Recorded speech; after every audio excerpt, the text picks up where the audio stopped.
Gideon Moi in Ruto's broad-based government. Aye! How now? Friends, the drama that has been unfolding in Kenyan politics in recent days. Do you know how when a person is shocked, they open their mouths in shock without realizing what they're doing? Well, I can tell you, the mouths of many Kenyans have still not gone back to their normal position over the last few days. Kenyans are shocked. Most people don't understand what is going on here. What will happen on the ground? And how will this impact 2027? What is really going on here? Welcome to my show today, and my sincere apologies because I don't make videos very quickly. I usually take my time to research, talk to other analysts, think about it, look carefully at the history, etc., so that what I finally present to you, even if it is late, it is something that will stand the test of time. Karibu sana to my show today, and I know you're very anxious. You want us to get on with it, so let's do exactly that right away. Twende kasi.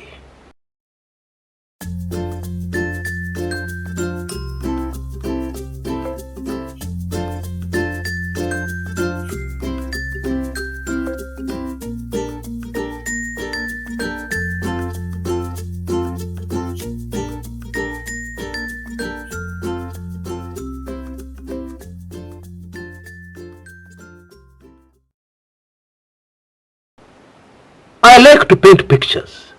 That is the easiest way of understanding something completely. And I'm going to paint a picture for you, which will perfectly illustrate the very dramatic events of the last few days, and especially will emphasize how Ruto had a very narrow escape. Okay, and I'm not exaggerating. Picture this. I know many like taking in action movies. This camp has been invaded by man-eating Simbas. Very ferocious. And it looks like the main characters, Kwisha Maneno.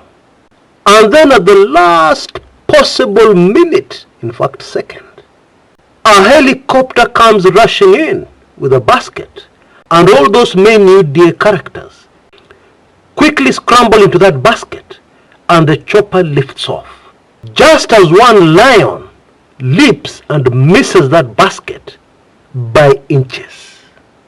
And the UDA officials can still see from their basket, as they're being lifted up into safety, what is happening down there. And the few sheep and goats that were left hanging around are torn into shreds in seconds, and they're still sweating. Phew, that was close. Friends, that is a very accurate picture of what took place, the high-wire drama that took place recently in Baringo. Political drama that the country Kenya has not seen in a very long time. Let's break it down. I think it is crystal clear what the mood on the ground in Baringo was, and still is, as Gideon Moi, the last-born son of Kenya's second president Daniel Toroitich arap Moi, prepared to hand in his nomination papers to vie for the upcoming senatorial seat in Baringo, which of course is the home county of the Mois. Now here is where the drama went a notch higher. It seems that word got round that candidate Gideon Moi, senatorial candidate, actually had an appointment at State House and had gone to see President William Samoei Ruto. Hapo ndo kiliumana, again confirming the mood on the ground, especially where the current regime of Ruto is concerned. And by the way, Ruto hails from the Rift Valley. Baringo is part of the Rift Valley, the Kalenjin Rift Valley. Kenyans were treated to clips of youngsters running around, screaming and shouting, wait for this one, Ruto must go. Huh? What are you talking about, Chris? Are you talking about what was happening in Murima? No, I'm not. Maybe Nairobi? No. This was in Baringo. Hey. And of course the local press were there. And when they interviewed those behind this drama, officials of the KANU party, what did they say? They said they were waiting for Gideon Moi to come in and present his nomination papers to vie for the upcoming senatorial seat. Now, that is interesting, because remember how I started? They already had word that Moi was not in Baringo. He was in Nairobi State House in a meeting with Ruto. So what game were they playing? In fact, one person interviewed said that they wished there was a way they could present those papers on behalf of their candidate. If there was a way where it was not necessary for Gideon Moi to be there, they were more than ready to present those nomination papers on his behalf. You know, it is very important for us to remember that what we're analyzing here is politics, not corporate manenos. Yeah, and in politics is the people, the feelings, the emotions of the people, and what the people want. Okay? I'm sorry I need to remind you that, because I have seen some recent analysis which completely ignores that. It is relevant. In fact, that is what politics is. And of course, we all know how that story ended. Gideon Moi never showed. Now let's shift the scene to State House, Nairobi. Now Gideon Moi was back in State House. This is a place where he has grown up.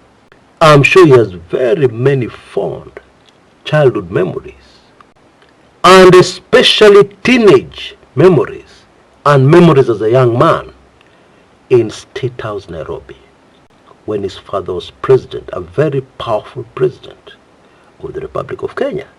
So Gideon Moi knows State House well. He's very familiar with the place.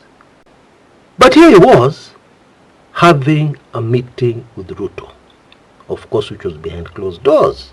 Later on, we were given details of that meeting. I want to touch on the highlights.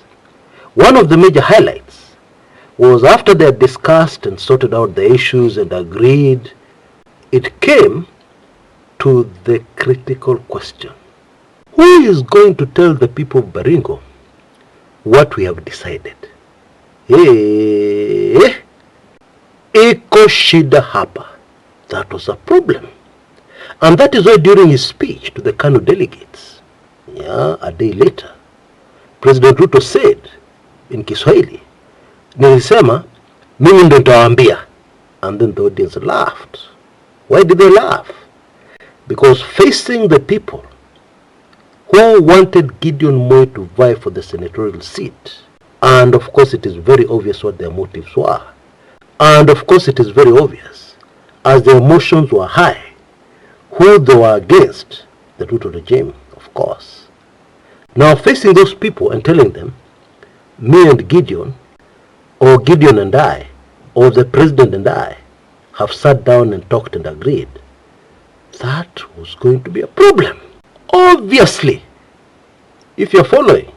Now, days before this high wire drama, I posted a video on this channel where I emphasized how State House and Ruto are very jittery, very nervous about facing Gideon Moi for the Baringo senatorial seat. And I gave the reasons. Moi is very popular on the ground right now. After all, that is Gideon Moi's bedroom. He has grown up in the area. The people on the ground are still very fond of his departed father, and they still remember him. And the truth of the matter, not many people from this particular area have gotten plum government appointments. That was days before this drama unfolded. In fact, hours before this drama unfolded. About 48 to 72 hours before this drama unfolded. In fact, I suggest if you've not yet taken in that video, I'll put a link in the description area below this video here on YouTube. You can go and watch it immediately after this. Then you'll have a clearer background of the tension, where the tension was there, and what exactly was going on here. And so after the State House meeting, a KANU delegates conference at Kabarak, yes, you heard me right, the late President Moi's very grand home, okay, the KANU delegates were hurriedly signed for a special delegates conference, okay, and of course the main speaker at that conference was going to be President Ruto. And please let us not forget, this is the same Kabarak where, when themselves alive, Daniel Torotichar Moi, we saw Ruto being blocked at the airstrip several times, being denied access, being denied to see the elderly Moi, and were given all kinds of flimsy excuses. Or he had an urgent appointment with the doctor, or he went for checkup, or this, or that. But the long and short of it, he was never allowed inside to see Daniel Torotichar Moi. And so in that context, Ruto returns to Kabarak, but this time as the President of the Republic of Kenya. Okay? And also don't forget that the ground is hostile. I found it super fascinating that before Ruto came in, and Gideon, the master of ceremonies was pleading with the delegates to behave, to be on their best behavior. Why would he need to do this if everything was calm and peaceful? Why? Now I'm sure most of us have been following what happened. Yeah, President Ruto spoke, Gideon Moi spoke, and it was confirmed to us that Gideon Moi and his KANU party are joining the broad-based government. Now this news hit Kenyans very hard. Many Kenyans were shocked. I have to confess, even I was shocked. In fact, one of the followers of the channel on our Telegram forum shot me a message. I suspect they thought maybe I'm not seeing what is happening. I'm asleep. So they shot me a message. Hey Chris, are you seeing what's happening? Chris, say something. Well, let me make a confession today. Yeah, I know you guys like hearing my confessions. Had I made a video then, it would have been full of emotions. I'm a Kenyan. Yeah, and I know what is happening in the country. It would have been full of emotions. And maybe I would have missed the key, very important issues here. Yeah, which is what you come to this channel to take in. Okay? So here I am. Let us break this down further. And let's start with the question. Why? Why did Gideon do this? Because this is the question nagging many Kenyans across the country. And I've heard many theories. Some people are saying, because Gideon ameingia a box, they would not be surprised if he starts getting fat government tenders and contracts. Okay? The theories are many. But let us stay grounded for this one and look at the most obvious reasons. I am sure we're all aware of the fact that if you're an entrepreneur, if you're a businessman in Kenya, it is very easy for the government of Kenya to frustrate you. It is very easy, more than easy, for the government of Kenya to do 1, 2, 3 and you shut down your business for good. I think we agree on that. Now, there is no denying that since Ruto became president, things have not been going too well for the Moi enterprises, which are of course under the management of Gideon Moi. Now the Standard Media Group is owed by the Kenyan government, wait for this one, 2 billion Kenyan shillings. Okay? As a matter of interest, for those who are curious, the Nation Group is owed over 3 billion Kenya shillings. Now, that is not mandazi money. That is a lot of money. And of course, we all know that the government doesn't have money. Yeah, the government is short of money. But we also know that State House was recently renovated for a very huge sum of money. Okay, just one example. Another example, we also know that there's a lot of money going into a program to uplift the lives of Kenyans, if I can put it like that, the empowerment program by the government, countrywide. And the truth is, there are so many other wasteful expenditures by this government. While we know that basics in any business, basics, being human, is first of all you settle your debts before you start new projects. You pay people you owe money first, and then you start to do other things.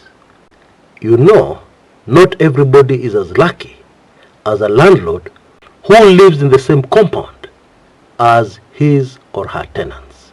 Because when somebody has not paid rent, and then you smell of nyama choma coming in from the house, and they have not paid rent, kitaumana. Anyway, it is basics. First of all, you pay your debts, and then you do other things. I think we agreed on that one. So, the Standard Media Group has this crippling amount of money, 2 billion or thereabouts, which the government owes the media group. Okay? Now, I'm not trying to defend anybody, but just put yourself in the shoes of Gideon Moi for a minute there. Yeah? There is this opportunity of joining the broad-based government where you can be able to do 1, 2, 3 to ease the pressure on your businesses. Isn't that very tempting? No matter how patriotic you are, no matter how much you love the constituents, your constituents in Baringo, please let's face the reality head on. But there's another possibility which the UDA High Command would not like to hear about. But let's discuss it briefly. Former President Daniel Arap Moi, one of his greatest strengths was something very valuable in politics called patience. The patience to wait for the right time to pounce. And while you're waiting, you allow your opponents to do whatever they want with you. Yeah, they can drag your name in the mud, they can embarrass you, but you're just patient, hoping and waiting. And one day, things change, as they usually do in politics, as they usually inevitably do in politics. And suddenly your position has changed, and you pounce very successfully, and all your opponents kusha maneno. It is no secret that Gideon was very close to his late dad. He knows a lot, okay? And so, there is a possibility that Gideon is using one of his dad's most devastating political plays. That one cannot be ruled out. Please allow me to leave it there. And let's move to the next burning question, which is simply this: will it work? Now, very simple, quick, one sentence answer: no. Why? Because vitu kwa ground ziko tofauti. You see what is happening here is that all these are boardroom deals. These are deals which are done kwa ofisi ya wakubwa. Okay? On the ground, we have emotions running high. We have the people. Nothing has changed on the ground. Okay? And so, in my opinion, this is a very temporary measure, mainly designed to avoid embarrassment for the government and the president. But in terms of 2027, and getting real votes from the ground, nothing has changed. It is very clear that Baringo is very, very much against this regime. That should be more than crystal clear. And these boardroom deals have changed nothing. Please allow me to take you back to the year 2023. To be exact, the date was September 18th. I published a video on this channel where I said the following: that according to what was happening and unfolding in the Rift Valley, it was very clear what the fate of the UDA party was and what the fate of the Kenya Kwanza government was. And that fate was implosion. Now, implosion is different from explosion. Implosion is a very violent, powerful inward collapse. Yani kitu ina collapse moving inwards, not an explosion going out.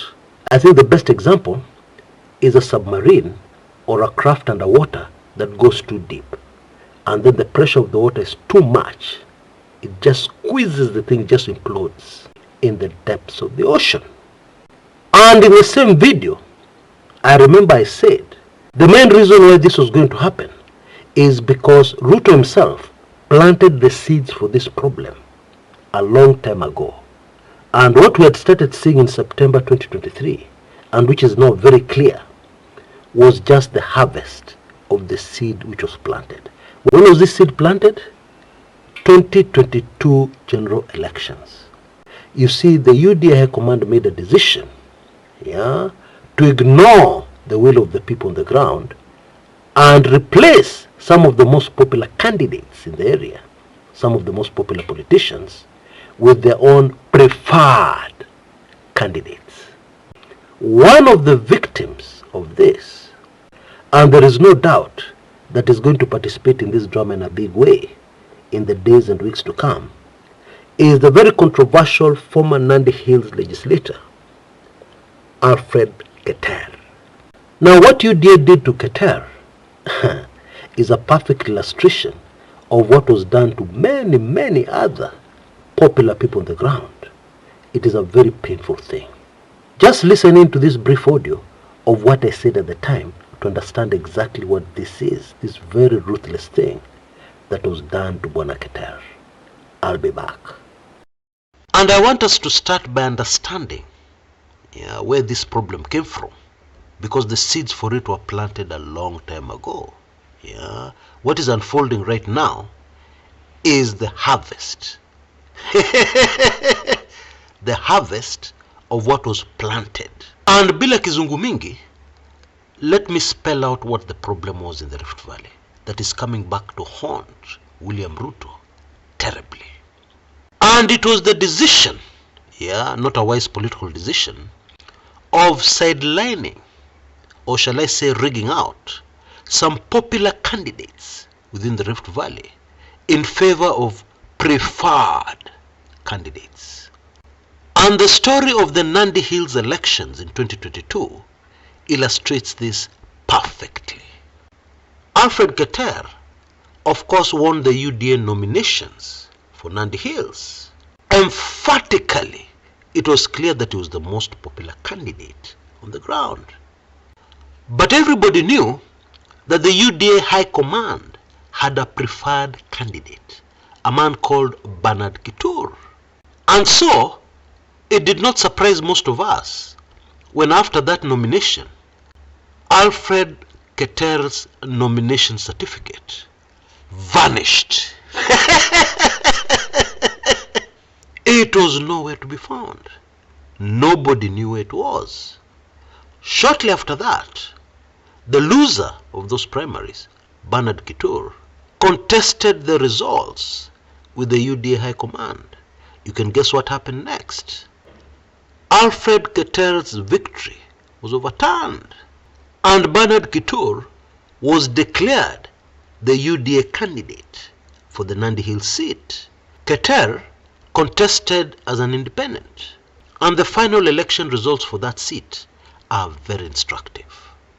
The winner, in quotes, Bwana Bernard Kitur, garnered 23,503 votes, Alfred Keter got 18,037 votes. Now already you can see that is very close. And it also tells us something else. It tells us that indeed Alfred Keter is still very popular. This is before you bring in the other developing factors. It is very clear that Bwana Keter cannot be silenced. And indeed he evokes memories of another politician, because you see the Nandi Hills constituency was carved out of the older Tinderet constituency. Keter reminds me very much of a former legislator of Tinderet constituency, indeed a great son of Kenya, a man called Jean-Marie Serone, a very patriotic, great Kenyan, unsung hero of the motherland.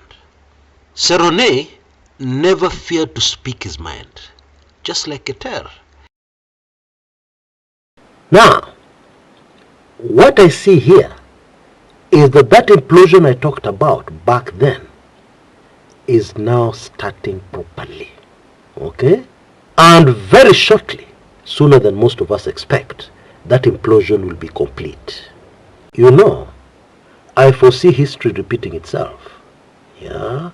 And Ruto doing what Mwai Kibaki did in 2007, when he abandoned his own party, DP, Democratic Party, and formed a brand new vehicle, a brand new political party called PNU, Party of National Unity, to vie for his re-election.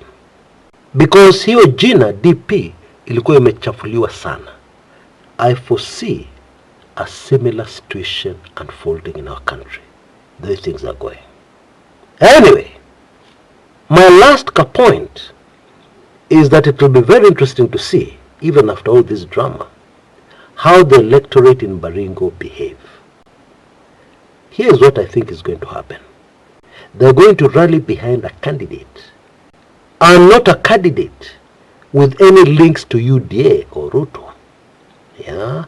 And that candidate is going to be very lucky, because all the emotional votes, yeah, which would have gone to Gideon Moi, which were really votes against Ruto, will now go to that candidate, and they'll win that election very easily. Of course, this is assuming that state machinery does not step in and do their thing and rig this election. Assuming that does not happen, assuming that it is free and fair, we are going to see the emotions of the people of Baringo in the election results. By the way, there is a lot of other drama unfolding in our local politics. Kwanza ile mambo ya Raila imefika wapi?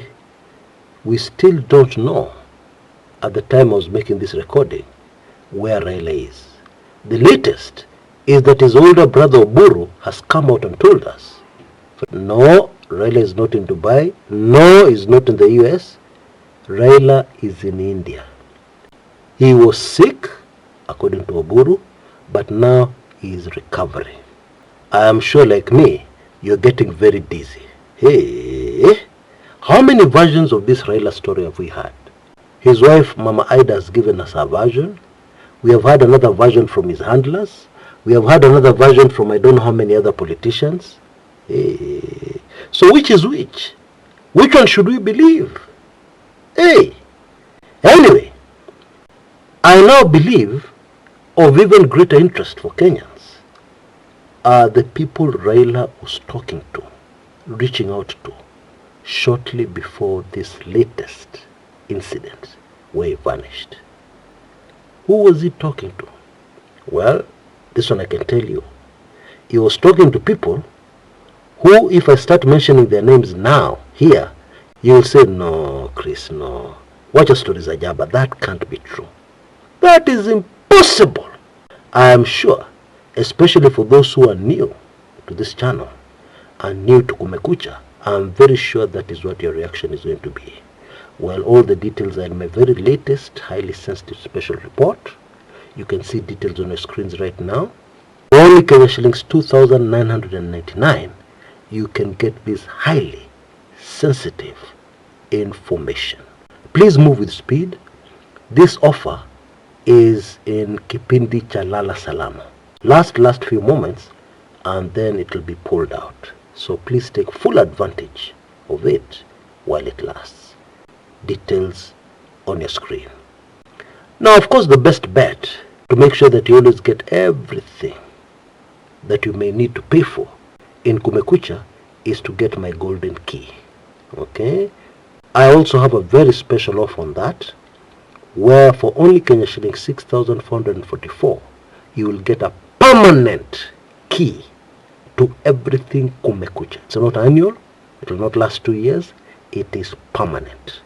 Again, you can see the details there, and that will give you access not only to this very latest special report, but all previous and even future special reports, and even non-political, very interesting, fascinating reports from Kumekucha.